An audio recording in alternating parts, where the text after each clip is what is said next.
بسم الله الرحمن الرحيم الحمد لله رب العالمين والصلاة والسلام على سيدنا ومولانا محمد وآله وأصحابه وأزواجه وذريته أجمعين. اللهم ربنا أرنا الحق حقا وارزقنا اتباعه وأرنا الباطل باطلا وارزقنا اجتنابه. اللهم أرنا حقك الأشياء كما هي.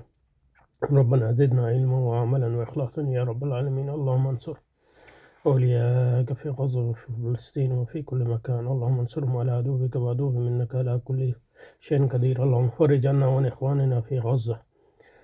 اللهم نفس كربنا وكربهم وثبت أقدامنا وأقدامهم والطف بنا وبهم يا أرحم الراحمين يا أكرم الأكرمين يا رب العالمين. وصلي وسلم على سيدنا ومولانا وحبيبنا وشفينا وطبيب قلوبنا محمد وآله وأصحابه وأزواجه وذريته ومن والاه وأنصاره وأعوانه إلى يوم الدين أجمعين، ولعنة الله على أعدائهم أجمعين برحمتك يا أرحم الراحمين. Okay, Hume's theory of state.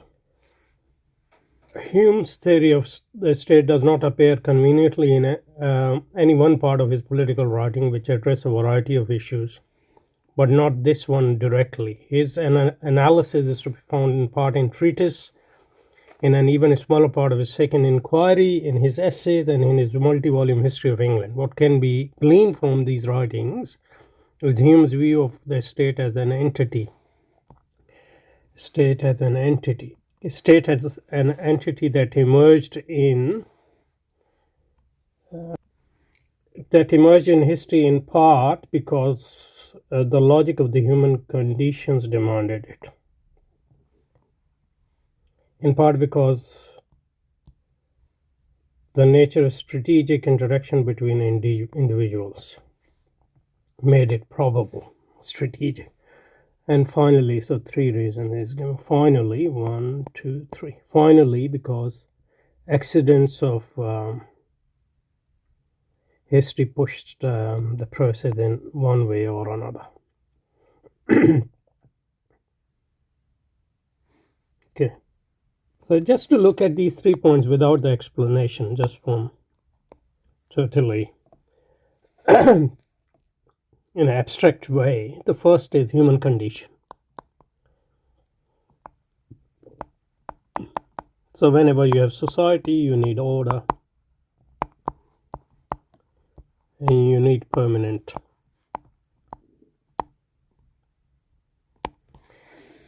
And people are strong and weak. There are groups who are weak and strong. So you need, for order, you need absolute power which can, arbitrate between those and can impose order and consider legitimate. That's important, that use of power. So that's just us thinking abstractly. We will see what Hume actually would have thought about this point according to the author in a minute. And the second point is, I think that's a sort of extension of the first one, strategic interaction.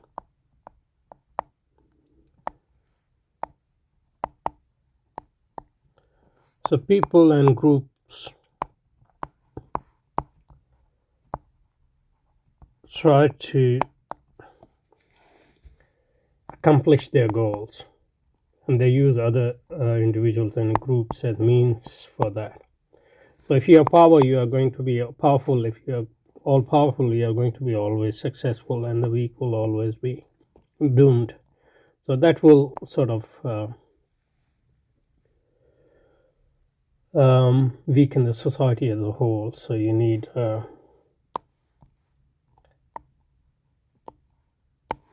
in a sense a higher power which can arbitrate between these and provide rules which put limits to how much you can use other people and all those things.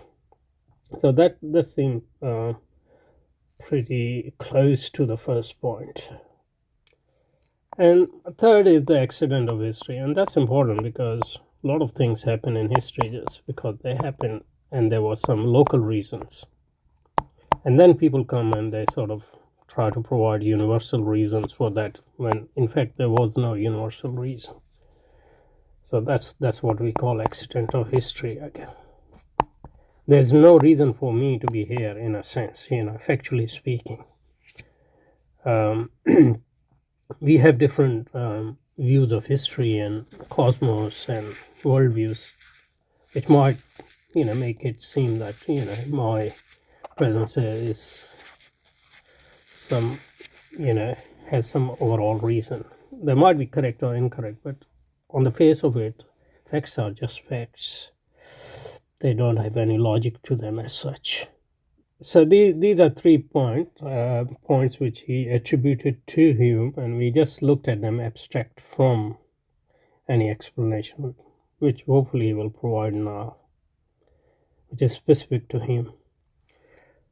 The first step in Hume's analysis is to explain how society is possible, given that the fact of human moral psychology suggests cooperation is unprofitable, according to whom? A specific type of psychology, I guess. The answer is the repeated interaction revealed to human the advantage of cooperating with potential future cooperators, and out of understanding, conventions are born. Traditions and conventions in a society. They're based on our experiences, I guess. Or not just experiences, but how we read those experiences as well. And that's important. So conventions are born experiences, and how we read and understand those experiences over time. That's how traditions are born. And in a sense, conventions are part of traditions.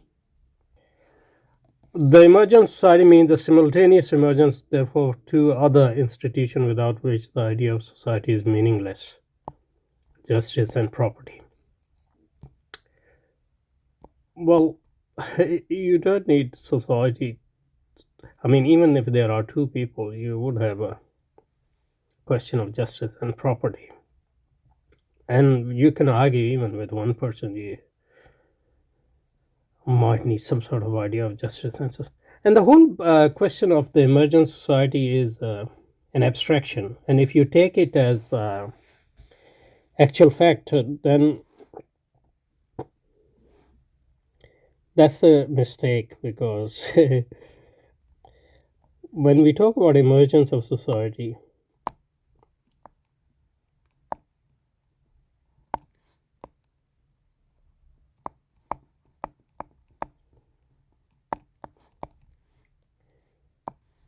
I mean, if you're talking about it as a thought experience, it makes sense,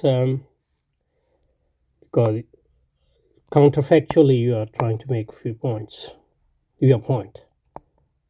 But if you think that society actually emerged historically, and you are describing that, then that's the wrong way of looking at things, because then you assume that there were individuals and then came society. But that's the wrong way, because society, in a sense, precedes individuals.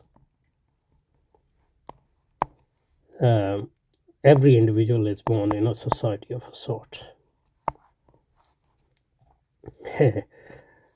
Society can be small or large, but individuals are born in society, and that's why socialized and non-socialized individuals are just fictions of our imagination, or just accidents and exceptions which prove the rule. So there's no such thing as the emergence of society, because society has always been there, in a sense, as long as we can see. Now, saying society, justice, and property coexist, well, no one of them can have any meaning without the other two. I mean, I won't go so far as this author, because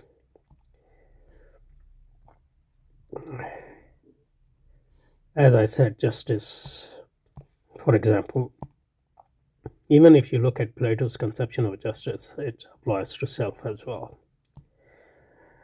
What these institutions serve are human interests.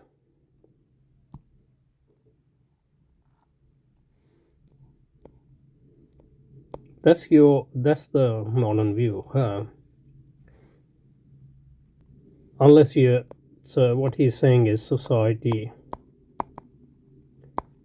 justice, and property are the institutions which serve human interests. So that's a very modern view of society, justice, and property, and only merges with capitalism. Because you think that society is actually, and justice and property are instruments of human will.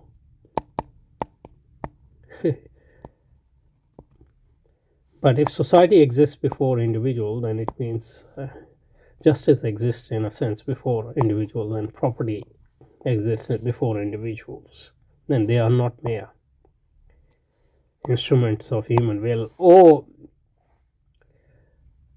even if they are, that's just one view among many others. And that's for sure is not the pre-modern, pre-capitalist view, and won't be a post-capitalist view either. Interests account for the emergence of other views. That's against, again, is a law government. Though in these cases there is an element of contingency. Government arises because of war, as eminent soldiers come to command authority among their men and then extend the authority to the groups more broadly. I would say society, if there is a society, there would be some sort of government. Because even you can talk about it. If there is a society, there is already a government at some level. And if the society is an established society, then for sure there's some sort of a state there too. If you define a state as the legitimate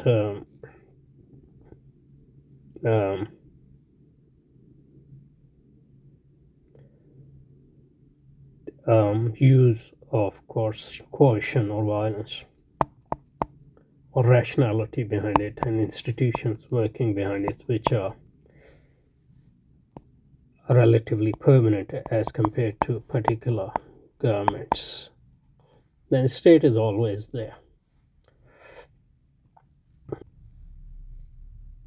So government arises because law develops in part as a custom becomes entrenched, and is then further established when authorities in power formalize it, and judges and magistrates regulated by setting the power of precedent. In the course of time, I have become attached to the laws. In the course of people become more attached to particular authority, both of which come to acquire lives of their own. Particular authorities, or a sense of allegiance is born. That's just, I mean, this is not called explanation. This is just making up stuff, really. There are many other explanations which we can give of how, the customs are entrenched and the laws are entrenched. But in a sense, when you live in a society, these things are going to, given the human nature and given the human condition, these things. So in a sense, these things are structural. But more substantial explanation would need a particular worldview, according to which. And the worldview he is using is the modern worldview, and he's just sort of reading his own theory into the data is supposedly presenting us with.